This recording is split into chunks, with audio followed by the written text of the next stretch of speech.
Link TV, connecting you to the world. Link TV is viewer supported. Watch more at linktv.org. Today on Earth Focus, tourism threatens the fragile Galapagos Islands. We have a report. Meet the Giriraja, a special breed of chicken that's helping build sustainable communities in India. We'll visit Newtok, Alaska, where villagers fight to stay together as melting ice and rising seas force them to relocate. And Earth Focus correspondent Miles Benson speaks with Jonathan Jacoby, a senior policy advisor at Oxfam America, about the impact of climate change on business. All coming up on Earth Focus.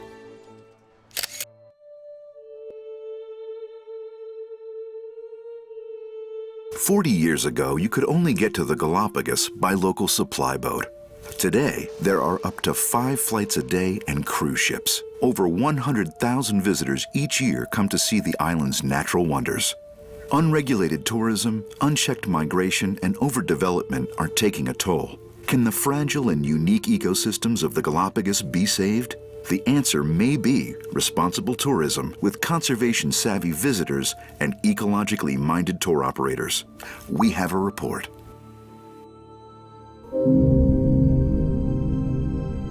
The Galapagos Islands are like no other place on Earth. Born by fire from volcanic activity deep under the ocean, the islands were slowly colonized by life arriving from the outside. All of its reptiles, all of its birds and insects, a third of the plants, and dozens of species of fish are unique to Galapagos, found nowhere else on Earth. Charles Darwin visited the Galapagos on his voyage around South America, a journey that would eventually give birth to his revolutionary ideas on natural selection. Because of their importance, the Galapagos Islands have been enshrined as a UNESCO World Heritage Site. This year has several important landmarks in the island's history. It's the 150th anniversary of the publication of Darwin's revolutionary book on the origin of species. This year also marks the anniversaries of 2 important organizations: the Galapagos National Park, established by the government of Ecuador, and the Charles Darwin Foundation, which does scientific and conservation work in the islands. Both were founded 50 years ago.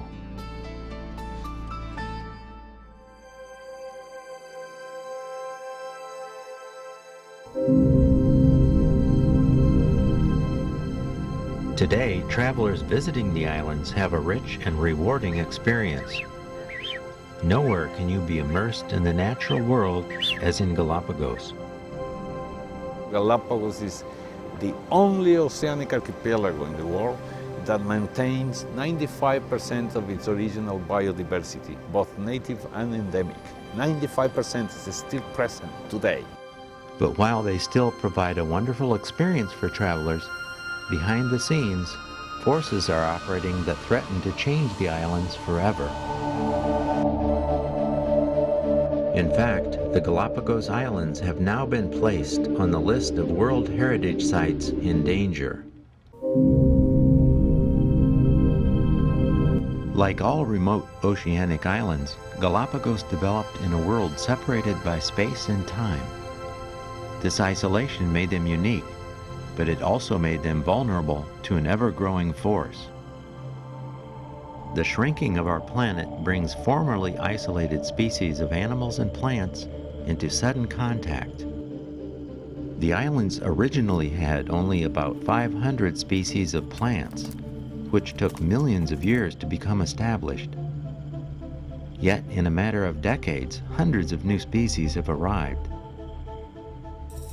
Some of these alien invaders, known to biologists as invasive species, have no natural enemies, and left unchecked, they can transform entire ecosystems. This blackberry, its scientific name is Rubus niveus, comes from the Himalayas. It's one of the worst invasive species that we have in Galapagos. This plant, if you turn your back, you've lost the battle. It just grows up to a couple of meters high and nothing can grow underneath it. It's a pretty impressive plant. But the invasion doesn't stop with plants. At last count, more than 500 alien insect species have arrived in Galapagos. At this laboratory at the Charles Darwin Foundation's research station, biologist Henry Herrera studies a type of fire ant that many biologists believe is the most aggressive insect ever introduced into the islands. A big problem with fire ants is that they displace native insects in Galapagos. Birds and other animals depend on these insects for their food, and without this food, many species will disappear. But perhaps the most dangerous of all invasive species are caused by organisms that can't even be seen. Unfortunately, in Galapagos, 2 species of mosquitoes have already been introduced onto this island where we are now. One of them is a vector for West Nile virus and avian malaria. Should the disease arrive carried by an infected mosquito, you could well be faced with local extinctions of birds. And so the arrival of these diseases can have a catastrophic effect, and we have so much to lose. But among all the invaders from the outside world, one stands out above the rest. As in other parts of the world, humans have brought massive change, in effect compressing time and fast-forwarding evolution. When I first came to Galapagos 35 years ago, there was one cargo vessel every 6 months which came to the islands, just bringing essential produce.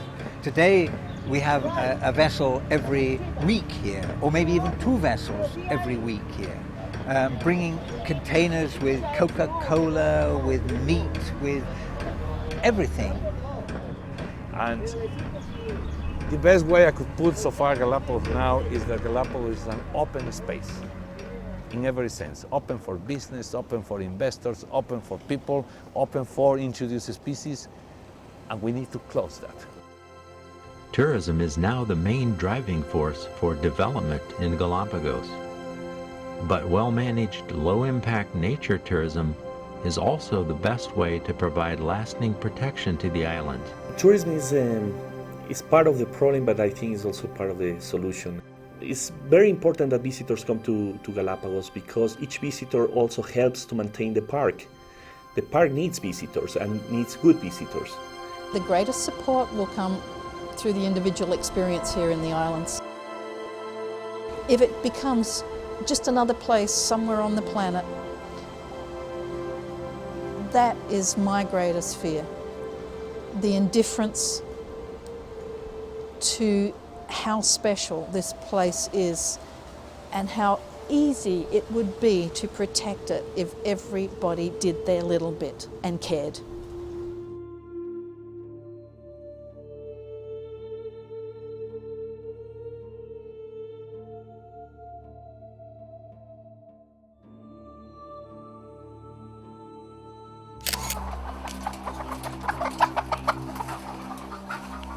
Chickens have been bred for meat or to produce eggs as quickly as possible. Now scientists in India developed a new dual-purpose chicken that will produce both eggs and meat. A chicken that can survive outside factory farms and help struggling farmers in developing countries improve their livelihoods. Ecologist TV visited India to investigate the story behind the Giriraja chicken.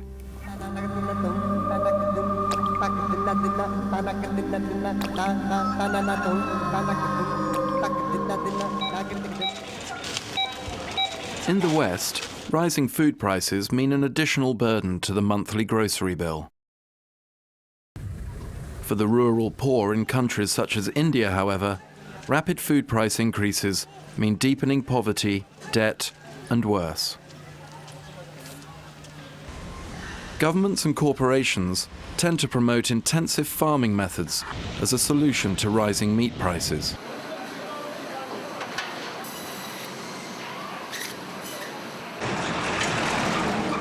And India's poultry sector, in common with much of Asia, has become increasingly industrialized in recent years. vast factory farms, each one containing thousands of chickens, have taken root in rural areas. Many are owned and operated by large corporations seeking to dominate both domestic and export markets.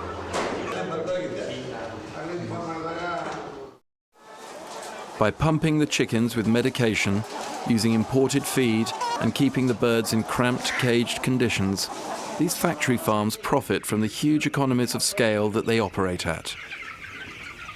Unable to compete, many traditional small-scale chicken breeders have been driven out of their livelihood as a result. Pioneering vets in southern India, however, say that they are helping to tackle rural poverty with a traditional breed of chicken. Using natural breeding techniques, the scientists at Bangalore Veterinary College have revived and bred an ancient breed.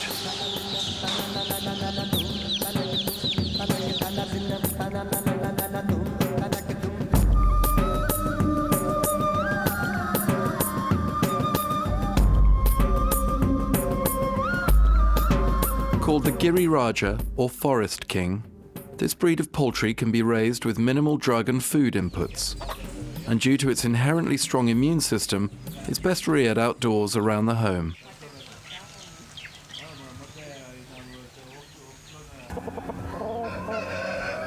Campaigners claim that the Forest King can be reared at little expense by impoverished families, providing plentiful supplies of eggs and a stable family income from the sale of the meat. This is a great example of a local breed with all the local strengths of being adapted to that environment, being raised and the breed improved to provide good quality local food for local people. The veterinary college supplies breeding stock, practical advice on husbandry, and ongoing support to those who wish to invest in Giriraja birds. Giriraja ನಮಗೆ ಈ ಬಡ ಕುಟುಂಬದವರಿಗೆ ಅದನ್ನು ಆರ್ಥಿಕವಾಗಿ ಒಳ್ಳೆಯದನ್ನು ಮಾಡಲಿಕ್ಕೆ ಒಳ್ಳೆ ತಳಿ. ಲಾಭನೇ ಸರ್ ಅದರಿಂದ ಮೊಟ್ಟೆ ಅದು ಮಟನ್ನು ಅದೆಲ್ಲ ತುಂಬ ಲಾಭನೇ ಅದರಿಂದ. ರಾಜು ಕೋಳಿ ಸಾಕೋದಕ್ಕೆ ಸೈಜು ಲಕ್ಷಣ ಆಗಿರ್ತದೆ ಚೆನ್ನಾಗಿರ್ತೈತೆ ಅಂತೇಳಿ ಸಾಕೋದಕ್ಕೆ ಮನೆ ಹತ್ರ ತಗೊಂಡೋಗ್ತಾರೆ. Such has been the success of the program that the Giriraja birds are attracting growing interest from food corporations and international campaigners. And there is so much demand, as you see here, so many farmers are coming. We are unable to meet the whole demand. So still a lot of infrastructure is to be created to meet the whole demand. And I think this demand will continue.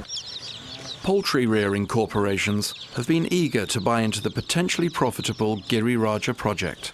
Sorry, no, already the chicks are over. The chicks are sold out. So only next week we can try. But the vets at Bangalore Veterinary College have so far resisted such offers. If we give it to the corporate, we have already seen the integration has come and people are making money only to the rich farmers. But we are not going to help the rural farming community. So this bird is comparatively lowest and cheaper, and we are encouraging the farmers so that they can have a healthy food in their diets. It's a quite protein rich, and also they can make economy, they can make money out of this. We are having total hold on this. We don't want to give it to the corporate sector. Campaigners believe Giriraja provides a genuine model for sustainable development and regional food security that could be adopted around the world. There is huge knowledge which is contained amongst people living in rural locations all around the world. They, after all, have developed and worked with breeds of animals that survive very well in those conditions and have provided a long and stable source of food. If we use their expertise and couple with the good expertise that's been developed in other countries, the combination of those two things can produce animals which can produce more food, but not to the extent that the animals themselves are suffering detrimentally.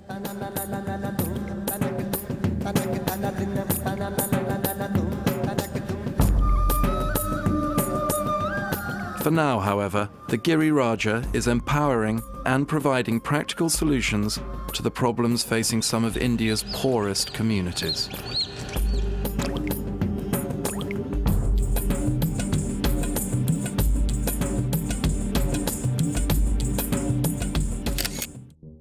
Climate change is here and changing people's lives today. Over the past 50 years, Alaska has warmed twice as fast as the rest of the United States. Annual global temperatures here increased almost 3.5 degrees Fahrenheit, while winters have warmed even more, by over 6 degrees. And the residents of the coastal village of Nutak are feeling the heat. Permafrost, the icy soil that once always remained frozen, is now melting and no longer buffers against the sea. As the ice melts, the foundation beneath buildings crumbles. Nutak is a Yupik Eskimo village. The people here stood firm against severe weather for generations. Yet today, the handwriting is on the wall, and the villagers of Nutak know it. They are planning to move to safer ground, but key for them is to move together as a community and keep their identity intact. Phil DeQuilla of the School of Journalism at the University of North Carolina, Chapel Hill, visited Nutak and saw firsthand the challenges that the villagers face. He filed this report.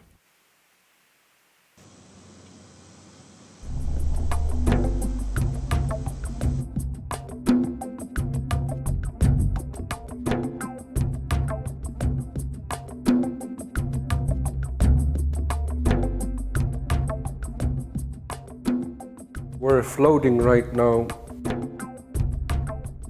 If we didn't have boardwalks here, we'd be probably chest high or even swimming, because once you step on the land, it breaks off and it can't heal back. It's a really bad situation out here. I've been here for 26 years, and I remember it used to be so far, and I can't believe, the water is eating the land so fast,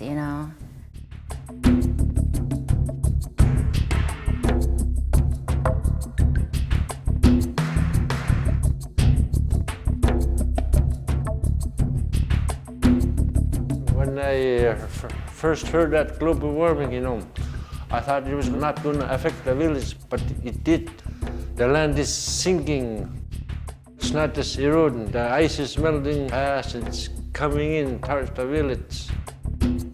Look at the poor building we're sitting here. It's sinking. It's, everything is deteriorating. The boardwalks, the schools, everything is deteriorating.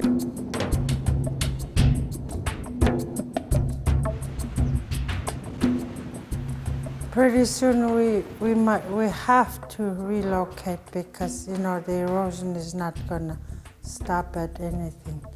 At one time they built a barrier to stop the erosion, but that didn't work. So it's all gone now. And it's creeping up to our doorstep. When they did a study, they said that it's best to move the village rather than try to stop the erosion that was happening. The river is getting closer each year. That's when they start thinking about relocating the village. And to this day, it never happened.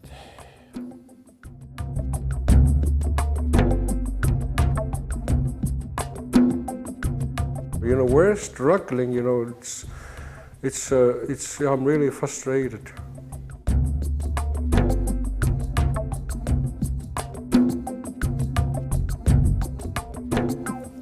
Ja utakaya kakukut muwas kam toistaanut sohtuni uita uitsekat uskam kriumjorneerut kaunani.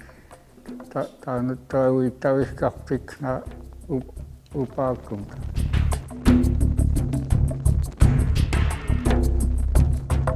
You know what? I thought about moving out somewhere because I thought it would never happen, but I have hope now, I'm just gonna stay here instead of moving to somewhere else.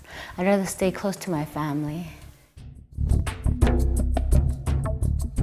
I believe it's going to be much easier, especially for the health of the community. The village will be safe, just in case the big flood or high winds come.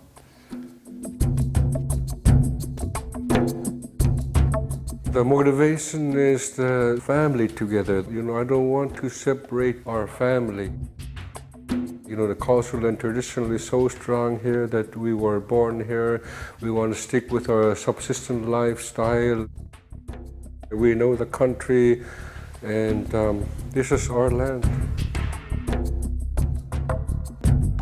The villagers of Newtalk will move to a site 9 miles away up the Niglick River. Newtalk is just one of Alaska's more than 200 native villages affected to some degree by climate change. 31 villages face imminent threats, and 12 are currently exploring relocation options. Climate, energy, and the economy are all closely related. How are U.S. companies adjusting to climate change? Link TV correspondent Miles Benson speaks with Jonathan Jacoby, Senior Policy Advisor at Oxfam America, an organization working globally to alleviate poverty and social injustice, about the risks and opportunities that business faces in a world where the climate is changing. Jonathan Jacoby, we're hearing a lot about the benefits of a green economy in an era of global warming and climate change. Are the benefits of adaptation and the requirements of adaptation going to be enough to offset the damage done by the dislocations to the economy caused by climate change? The challenge of climate change is enormous, but the business community is increasingly seeing it as an opportunity.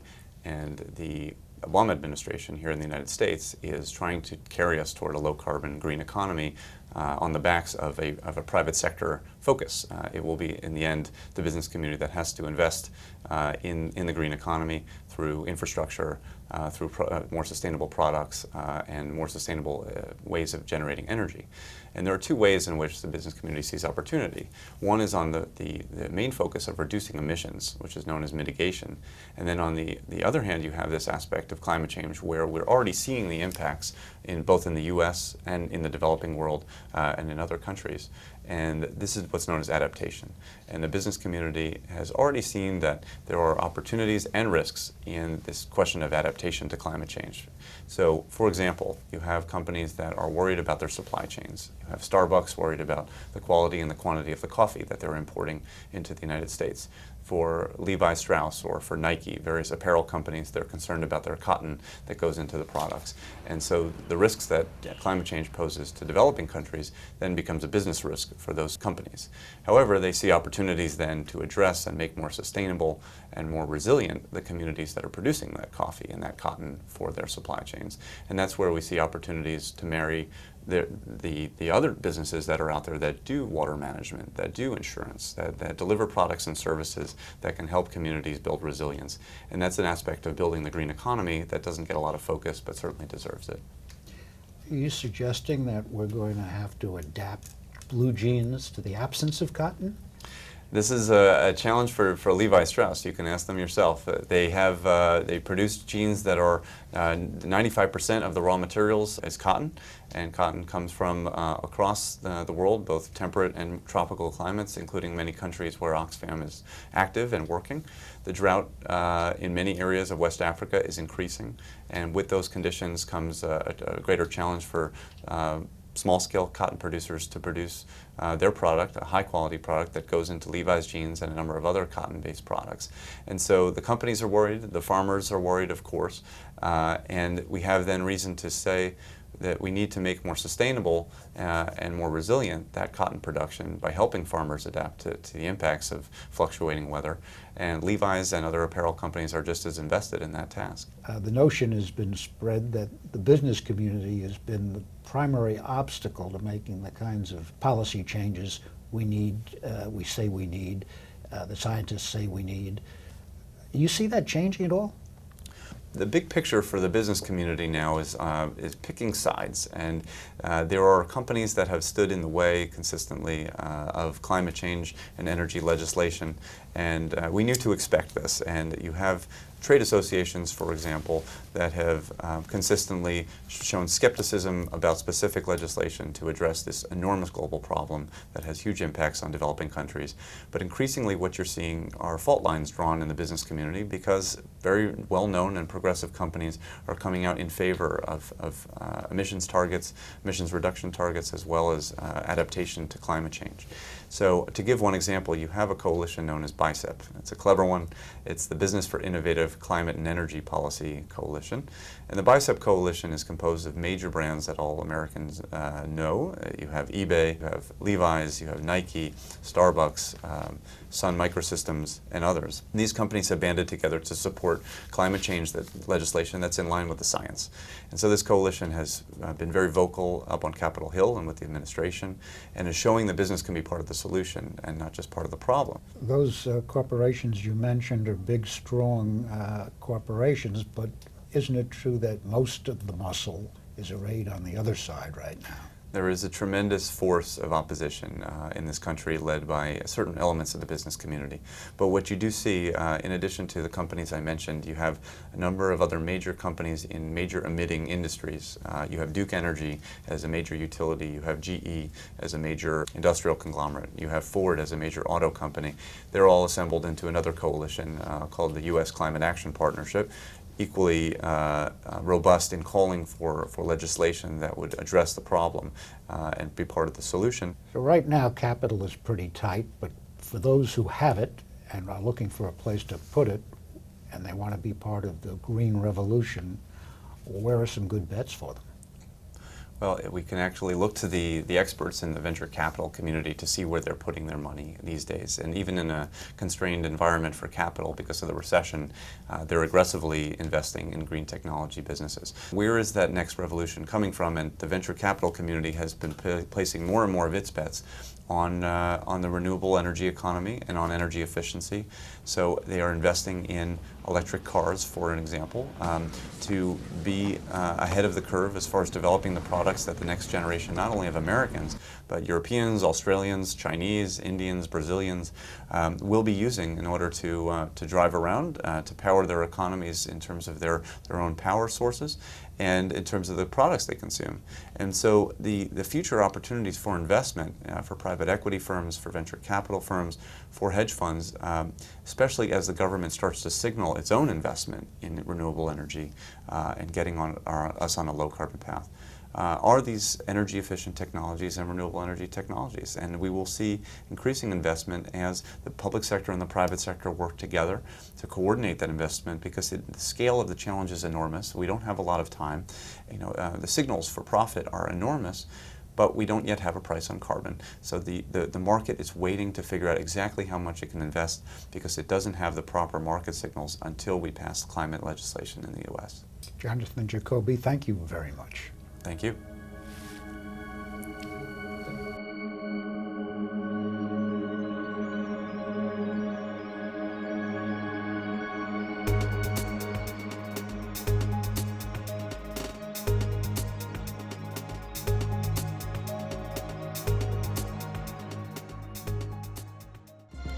Link TV is the only U.S. network dedicated to global and national news, uncompromising documentaries, and diverse cultural programs.